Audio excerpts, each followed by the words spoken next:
밤에 누우면 생각이 꼬리를 물기 시작합니다. 오늘 내가 한 말이 상대한테 이상하게 들리지 않았을까? 내일 해야 할 일은 이렇게 정리하면 되려나?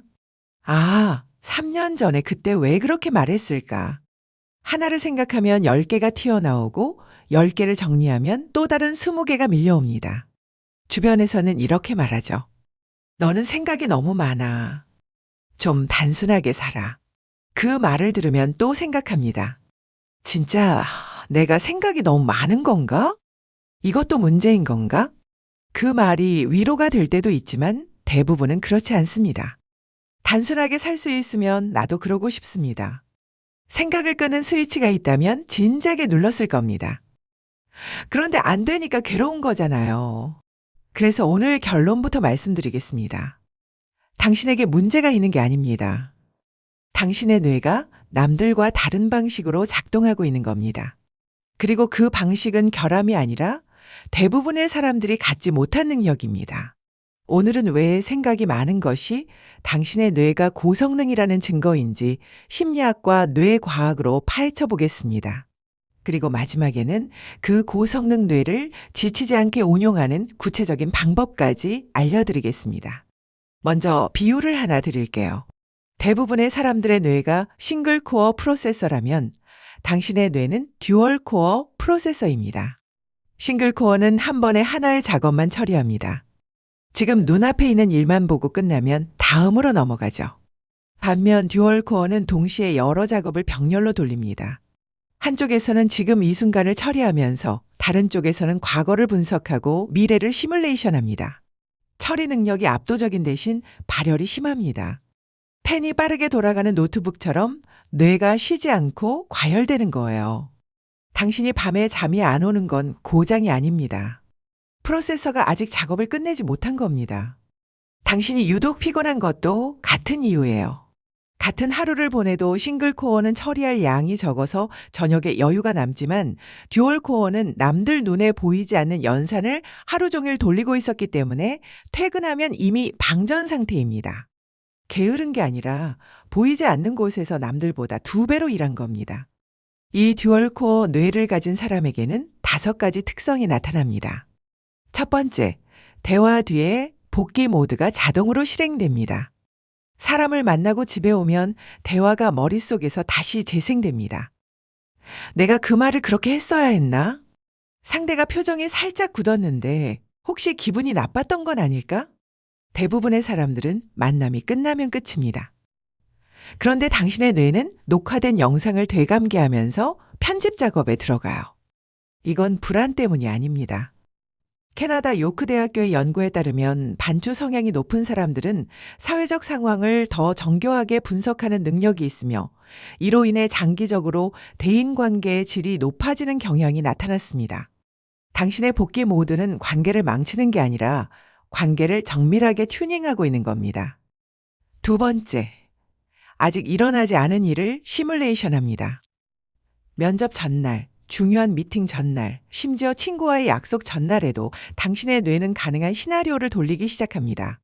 이렇게 말하면 상대가 저렇게 반응할 거고, 그러면 나는 이렇게 대응해야 해. 주변에서는 이걸 쓸데없는 걱정이라고 부릅니다. 하지만 런던 킹스 칼리지의 신경과학 연구에 따르면 미래를 시뮬레이션하는 능력은 전전두엽이 고도로 활성화된 상태에서만 가능합니다. 이 영역은 계획 수립, 복잡한 판단, 결과 예측을 담당하는 뇌의 최상위 기관이에요.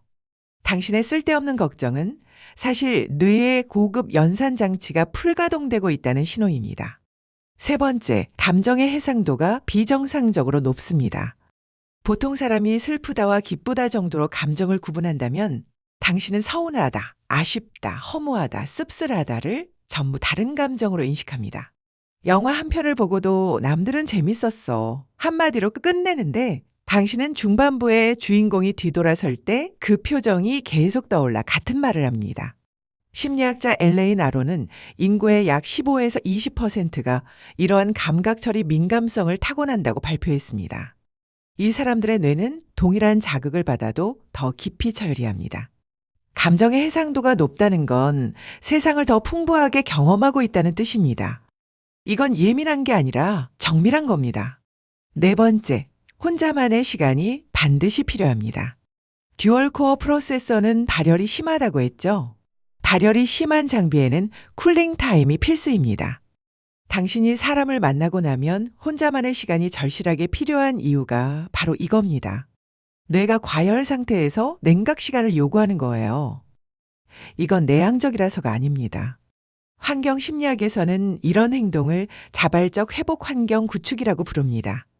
뇌가 최적의 성능을 유지하기 위해 스스로 쿨링 시스템을 작동시키는 겁니다. 혼자 있고 싶다는 신호는 뇌가 보내는 정비 요청이에요.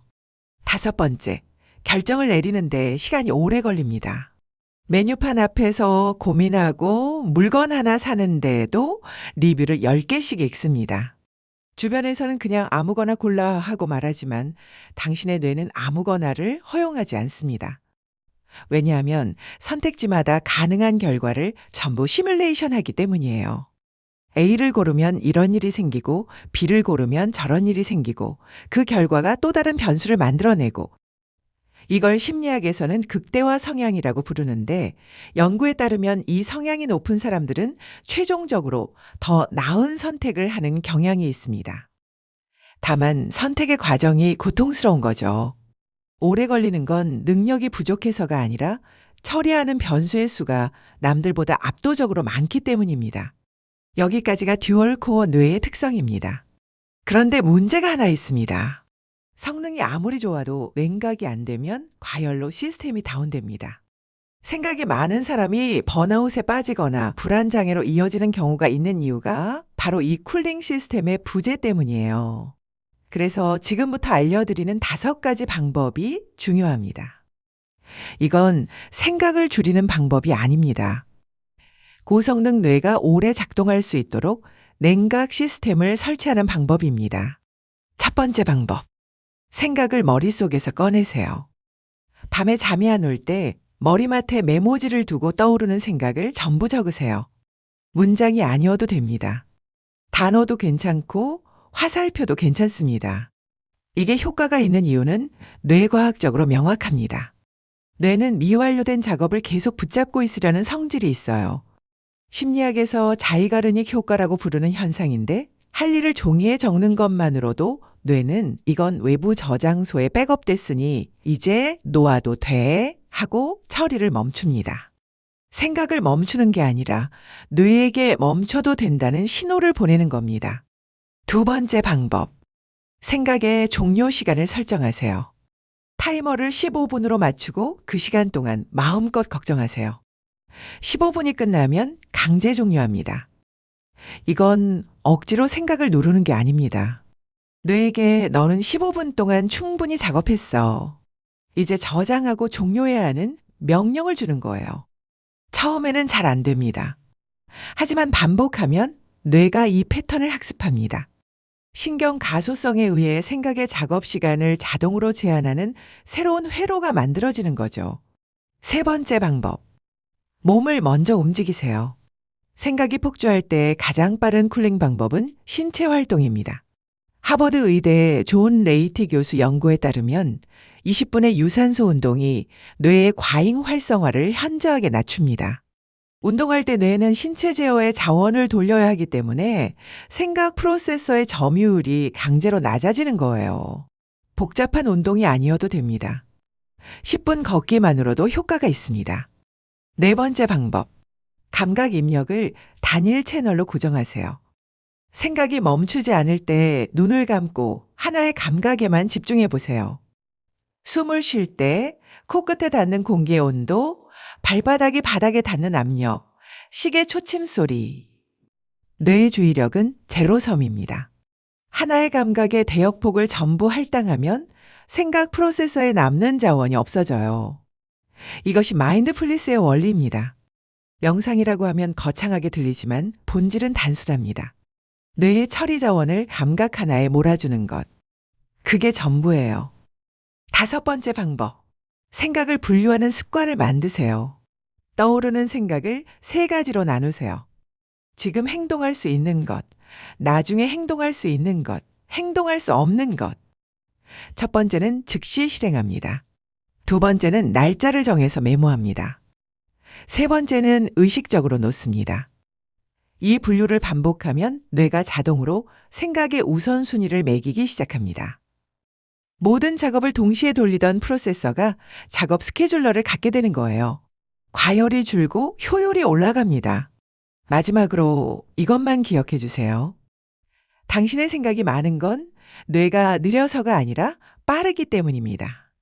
부족해서가 아니라 남들보다 더 많은 것을 처리하고 있기 때문입니다.